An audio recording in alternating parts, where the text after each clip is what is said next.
थे जुग धर्म तुझको पुकारे ओ प्यारे। पुकार की आवाज सुनते हैं कितना हम लोग। अपना कार्यक्रम का जिस दिन घोषणा हुआ डेट का, सारे लोग उत्साहित थे, अभी भी कुछ लोग उत्साहित है। जैसे जैसे कार्यक्रम नजदीक आ रहा है, धीरे धीरे हम लोगों का रक्त ठंडा पड़ते जा रहा है। हर दिन अभी तक छत भर जाता था, आज कुछ भाई आए नहीं है कि हो सकता है जिम्मेवारियां मिल जाए, कुछ लोगों के साथ एग्जाम की भी समस्याएं हैं, आज एग्जाम भी है।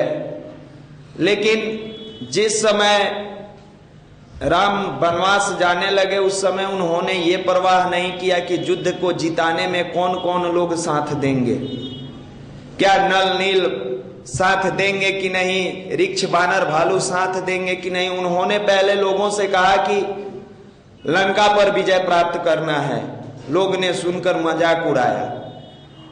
एक मुट्ठी ये चले हैं उस रावण से लड़ने जिसके 1.25 लाख नाती पोता है। इनको सूझता नहीं है, कुछ समझ में नहीं आती है, सीधे चल दिए लंका के राजा से लड़ने। उन्होंने परवाह नहीं किया, बोला जिनको साथ होना है साथ हो ले, यश के भागीदार बन जाएंगे, जिन्हें नहीं होना है वो रास्ते में छूट जाएंगे, उनका इतिहास नहीं रहेगा। जितने राजा महाराजा बड़े लोग थे, सब लोगों में से किसी ने साथ नहीं दिया। साथ किसने दिया? नल नील गिलहरी भालू बंदर। उसने ये भी नहीं सोचा कि इस अभियान में शामिल होने पर हमें क्या मिलेगा। युवाओं की लाखों की भीड़ पटना में है, युवा मंडल में मात्र एक मुट्ठी युवा आते हैं। इनको नहीं पता है कि आगे मेरा क्या होगा। ये उस राम के अभियान में, वो राम का अभियान था, ये श्री राम का अभियान है। फर्क इतना ही है, आचार्य श्री का नाम श्री राम शर्मा आचार्य। वो युवा उस राजा महाराजा की तरह अपनी दुनिया में मस्त है। सुबह में जब आप स्नान करके यहाँ आते हैं, एक साथ एक अच्छे वातावरण में बैठने, वो उस समय कुछ लोग रूम में सोया रहता है तो कुछ लोग मॉर्निंग शो देखने जाता है। उनको उसी दुनिया में खुशी है जहां राजा महाराजा को उसमें था मेरा राजघराना, मेरा घोड़ा, मेरा हाथी, मेरा आलीशान बंगला। ये राम के साथ ये कंप्लीट मरवाने का प्रोग्राम है। इस ठिठुरती हल्की ठंड शुरुआत तो हुई है, सब लोग अपने रूम में होंगे, आप जग के यहां आए हैं। ठीक उसी तरह जैसे हनुमान ने नहीं सोचा कि मेरा क्या होगा, आप भी नहीं सोचते हैं। बस भगवान के अभियान में जुड़ जाना है। न मैं रहूं न मेरी आरजू रहे, बस तू रहे तेरी आरजू रहे। इसी भाव से के साथ जब जुड़ते हैं तो पूरे लोगों को पता है कि इतिहास क्या हुआ। राजा महाराजाओं का नाम कोई याद नहीं रखा, लेकिन जिसने निस्वार्थ भाव से राम के अभियान में साथ दिया, वो चाहे नल नील हो, गिलहरी हो, भालू हो, या रावण का खुद भाई विभीषण हो। विभीषण के दिल में इच्छा रही कि लंका का राजा बने, वो उसे मिल गया। सुग्रीव को था लालच कि किष्किंधा मिल जाए, किष्किंधा का राजा बने। बजरंग बली हनुमान को कोई लालच नहीं थी, निस्वार्थ भाव से वो जुड़े। क्या मिला उन्हें?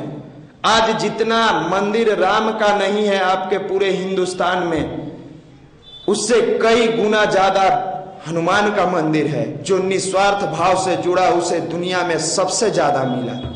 आप जिस भाव से जुड़े हैं वो तो पूर्ण होना तय है, निश्चित मान लीजिए। ये महाकाल की लीला है। जो निस्वार्थ भाव से जुड़े हैं उनको जितना सोचे हैं उससे कई गुना ज्यादा मिलेगा। समय नजदीक है, प्रचार अभियान की स्थिति पिछले साल जैसी नहीं है। हम लोग जितना प्रचार अभियान पिछले साल, क्योंकि अगर पिछले साल जैसी रहती तो आज एक संडे पहले ये छत भरा होता, ये दिखता। क्योंकि फिल्म के पहले जो ट्रेलर का प्रोमो होता है वो बता देता है कि फिल्म का स्क्रिप्ट कैसा होगा। प्रोमो में तो कुछ ऐसा दिखा नहीं, और इसी बदौलत आप 8,000 की 10,000 युवाओं की कल्पना करते हैं कि हमारा मुक्ता आकाश मंच भरने जा रहा है। ऐसा नहीं ना कि जिस झुंड को शेर समझ रहे थे वो झुंड भेड़ निकला। जिसकी बदौलत हम लोग इतनी खुशी से तैयारियां कर रहे थे, वो खुशियां उस दिन सिर छुपाने के अलावा कुछ नहीं बचे। क्यों हो रहा है ऐसा? एक चीज यहां से बता देते हैं, आप अपने कर्म के प्रति अगर बेईमान है तो थोड़ा बहुत चल सकता है, लेकिन भगवान के कार्यों के प्रति अगर आपके मन में कहीं से भी बेईमानी हुई तो समझिए आपका बंटाधार होना तय है। क्योंकि जिस परमात्मा की बदौलत आपकी बुद्धि से लेके दुनिया की तमाम चीज चल रही है, उसके साथ आप दगा कर रहे हैं।